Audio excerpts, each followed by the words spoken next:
రాజధాని రైతులకి 164 కోట్ల కౌలు సొమ్ము జమ. రాజధాని నిర్మాణానికి భూములు ఇచ్చిన రైతులకు ప్రభుత్వం 11వ సంవత్సరానికి సంబంధించిన కౌలు సొమ్మును బుధవారం వారి బ్యాంక్ ఖాతాలో జమ చేసింది. మొత్తం 5 బిల్లుల్లో 18,726 రైతులకి 1,64,21,5,164,21,05,607 CFM ద్వారా చెల్లించింది. ఏదైనా సాంకేతిక సమస్యలతో కౌలు డబ్బులు ఖాతాలో జమ కాని రైతులు సిఆర్డీఏ కాంపిటెంట్ అథారిటీ కార్యాలయాలకు సంప్రదించాలని సిఆర్డీ అధికారులు చెప్పారన్నట్టు వార్తని హైలైట్ చేశారు. లేకపోతే సాక్షి ఇంటింటా నిజం తల్లికి మోసం 15,000కి బదులుగా 8,850 మాత్రమే పడ్డాయి. మొదటి ఏడాదికి ఒక్కరికే ఇవ్వని చంద్రబాబు ప్రభుత్వం 2వ ఏడాది 30 లక్షల మందికి ఎగ్గొట్టారు.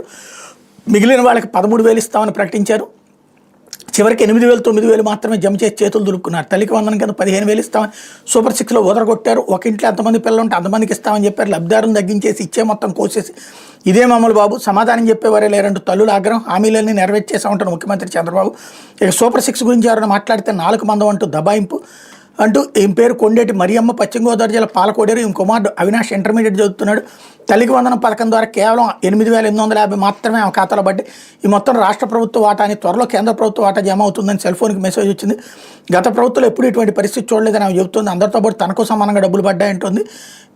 ఇప్పుడు 15,000 ఇస్తామని చెప్పి ఇలా చేశారేమిటని ఆవేదన వ్యక్తం చేస్తుంది అన్నట్టు వార్తని హైలైట్ చేశారు. అయితే అరెస్టు రిమాండు